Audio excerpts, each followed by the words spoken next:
It is time for Captain America, the first Avenger. And we'll fly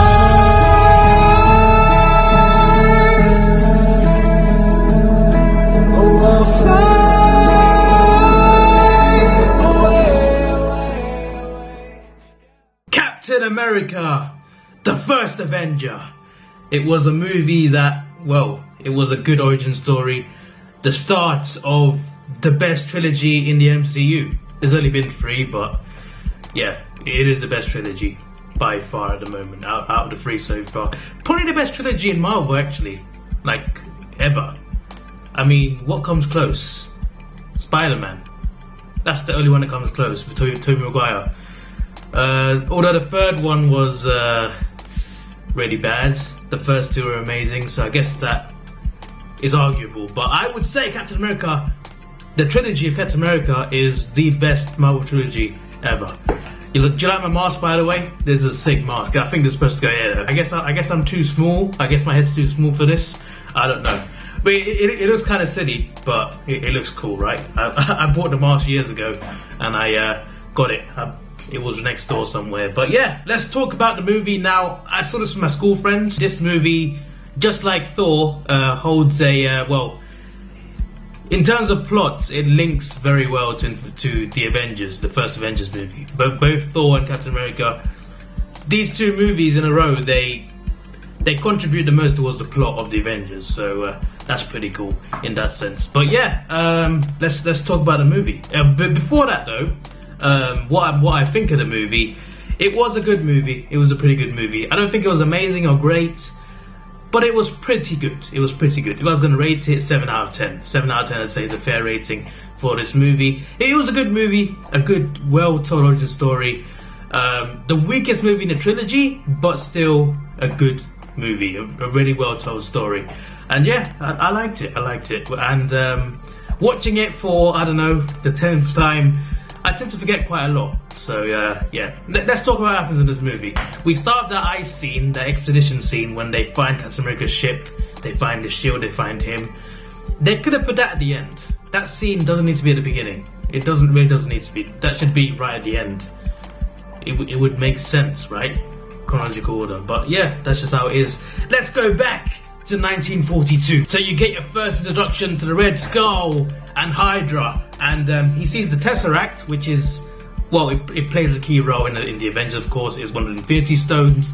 The Mind, is it the Mind Stone? The blue one? I think it's the Mind Stone, yeah. The Tesseract is in this movie, of course, and Red Skull finds it. And this quote from him, which I didn't realize before, he says, "The Tesseract was the jewel of Odin's treasure room."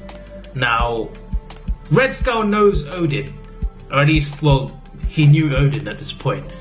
How does he know Odin? Like, did they meet at some point? Or does he do some research, or what? How does he know Odin so well? So you see Chris Evans, he's obviously a small man at this point. He's like 4 foot tall or whatever as Captain America. Why did I say Chris Evans? I should say Steve Rogers. I apologise, that's the character's name, not the actor's name.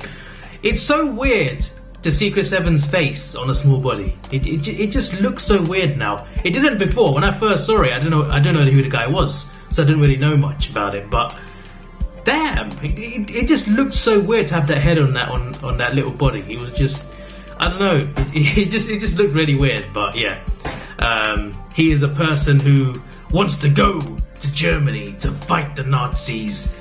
He doesn't like bullies. He wants to stand up to whoever it is. But he's a small guy.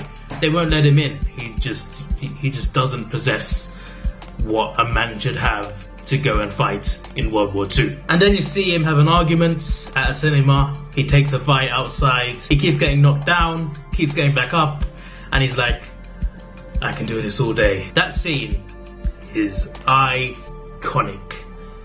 Iconic. When you look back on the MCU, that is one of the moments that you remember and think, yes, that moment was just, it was cool. It was brought back in Civil War as well, which we'll get to Civil War very soon. Not very soon, but we'll get there eventually. But yeah, just that scene in general, that was just, it showed his heart, you know. It shows that he doesn't stay down. It doesn't matter if he's 4 foot tall, he will just get back up. I don't know if it's actually 4 foot though. I'm just making it up, but I'm hoping. It looked like he was like 4 foot tall. Obviously, he's getting beaten up and knocked back down, and Bucky saves him. Of course, his best friend Bucky Barnes saves him, and yeah, let's just fast forward a bit. Dr. Erskine, whatever his name is, he talks to Steve and says, "Well, you're in the army, you can go." He sees something in him, and he considers him for a super soldier program that we'll get to in a second. So then he goes to this training camp for the army, and we get our first introduction to Peggy Carter, Agent Carter. Now, if you didn't know, she has her own TV show. She had her own TV show. It lasted 2 seasons. It's in the MCU. It takes place in the MCU. You don't have to watch it. You don't have to watch it to like know the MCU. But if you liked her character in the movie and you want to see what she did after Captain America got frozen in the ice, then there's a series. There's a season called Agent Carter. It's a Marvel show, MCU show. It's 2 seasons. 2 seasons long. It's 2 good seasons. So if you've got the time, go check it out. It's quite short, to be fair, so go check it out. Then you get all those training sequences with Steve. The scene of them trying to get the flag. Whoever gets the flag gets a ride. They get to ride back, so they walk back, and no one can get it. And then Steve just takes the pin out and gets the flag. That's a pretty funny scene. But the next scene after that, the grenade scene, the whatever his name is, the Colonel, I think it is. He throws the grenades onto the field where everyone's training, and everyone else runs away while Steve jumps on the grenades. I'm pretty sure that's not the only time he did that as well. Pretty sure he did it another time in Winter Soldier, I think. I can't remember. I remember him doing it as well in another movie. But yeah, Dr. Erskine I don't know. I guess he sees something in him. Sees heart in him. Sees potential, sees a good man. So he gets selected. They're selecting one guy for the super soldier procedure, and Dr. Erskine and Howard Stark carry out the procedure to turn him into super soldier. It doesn't go well at the start. He starts screaming. He goes in a little tube thingy. It reminds me of Wolverine in a way. It goes wrong at the start, and they want to stop it, but Steve is like, "No, I can do this." And yeah, they do it, and yeah, he comes out with a 6-pack. He's no longer 4 foot tall. He's like 6 foot tall now. And yeah, but this whole time there was a Hydra agent in there undercover, and he was there to steal the serum, steal the super soldier serum. There was one tube left, and yeah, he stole it. Dr. Erskine died in the process, and Steve chased after that guy. Why did I say that guy? He chased after the Hydra agents. That was a pretty cool chase scene. Using a door as a shield as well. that was pretty cool. That guy who was chasing, his driver was Ziggy Roscoe from Hollyoaks. If anyone's ever seen that, then I noticed that. But he was in there for like 2 minutes, but no, 2 seconds I think. But yeah, that whole chase scene was cool. That Hydra agent looked a bit like an evil James Bond. It looks like Steve Rogers was chasing James Bond in 1942. Well, especially at the end of that scene, that submarine thing, that looked a lot like a James Bond type of thing to have, that was it was pretty cool. But yeah, he caught the agent, of course, who killed himself, and the serum was destroyed. But obviously photos are taken of Steve holding the car door up as a shield, and he makes newspapers, and he's famous now, and he wants to go and fight. He's a super soldier now, but he wants to go and fight. But they're like, nope, you're gonna have to do these shows, these little Captain America shows where you just go out and sing to I don't know what that was for. What was it for? Was it for selling something? I don't flipping know. He was like an American hero, and to do different shows across America, and then go in towards Germany to do shows there as well in front of the soldiers. So yeah, that was really weird. But then eventually he finds out about his friend Bucky Barnes. He's obviously already deployed in Germany, but his friend and all his division, Bucky Barnes' division, is captured by Hydra. Captain America finds out about this. He wants to go and fight. He wants to go and save them. And the Colonel was like, is it the Colonel or the General? I don't know. Whatever rank he is, the leader, He goes like, nope, you're not doing this. You're just a guy who does shows. You are not going to go and save. We're not going to go and save him because we would lose more men than we saved. So we just can't. We've got to win this war, not lose more men. But Captain was having none of it. And Peggy Carter and Howard Stark took Steve over to the Hydra base, where his friend and a lot of soldiers being held captive.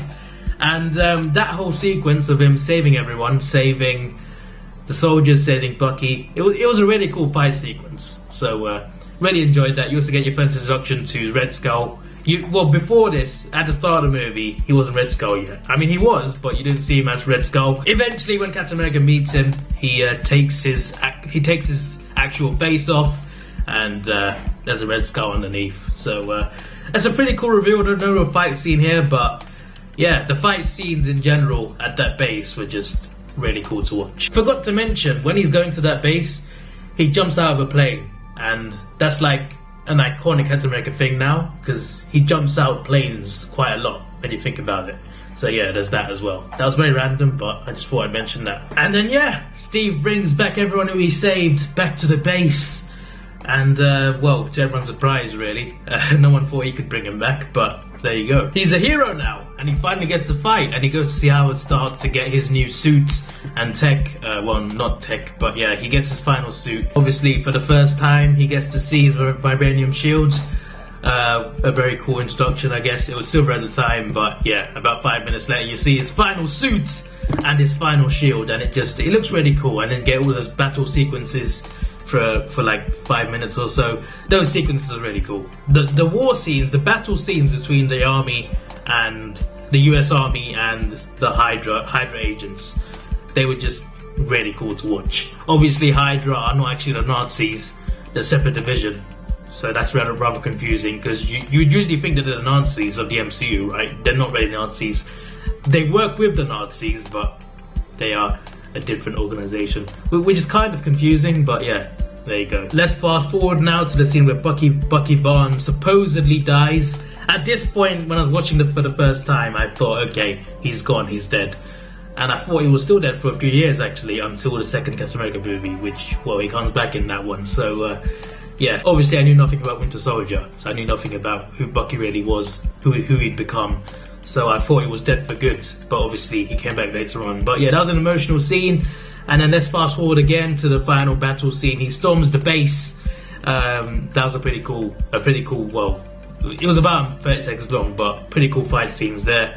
He gets caught by Red Skull punches him, and Steve Rogers again, just like earlier, is like, I can do this all day. That's an iconic line. Eventually his friends come and save him. You get that final battle between the US Army and Hydra, while Steve chases after Red Skull onto Red Skull's plane. Red Skull's plane obviously has nukes headed for different places in America. There's one called Boston. Why did I say one called Boston? It's not called Boston, but each nuke has a place on it where it's headed. One to Boston, one to New York, etc. So yeah, obviously Steve has to stop it.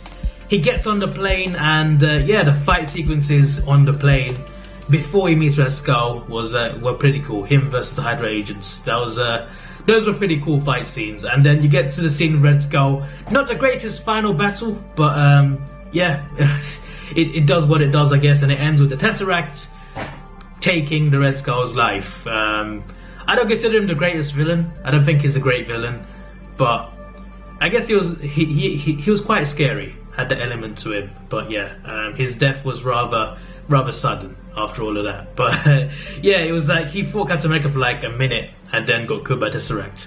That's basically it. But yeah, and then Captain America, he takes control of the plane. It's basically a stealth bomber. That's what it looks like anyway. So Steve obviously can't stop the plane.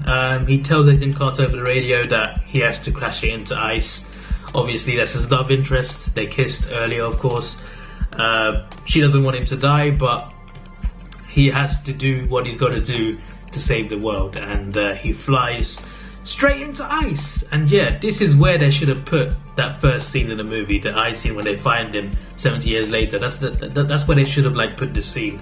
Because I mean, I get why it's at the start, but You don't need to put it there. Just start at World War II and put that IC that at the beginning, at the end. It just makes more sense. Oh yeah, and just before that, Howard Stark finds the Tesseract. So yeah, there's that as well.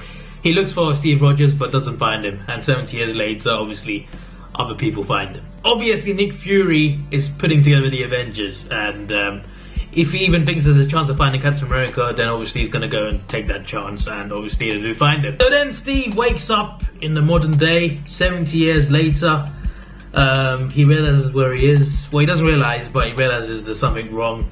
He runs out in, well, a modern New York that he doesn't recognize, of course, even though it's actually his home city. He doesn't recognize it because it's 70 years in the future. He meets Nick Fury, and that is the end of the movie. At this point was when I realized that, now I realize this, he's part of the universe. Okay, I get this now. At this point after this movie, I understood, okay, these are all connected.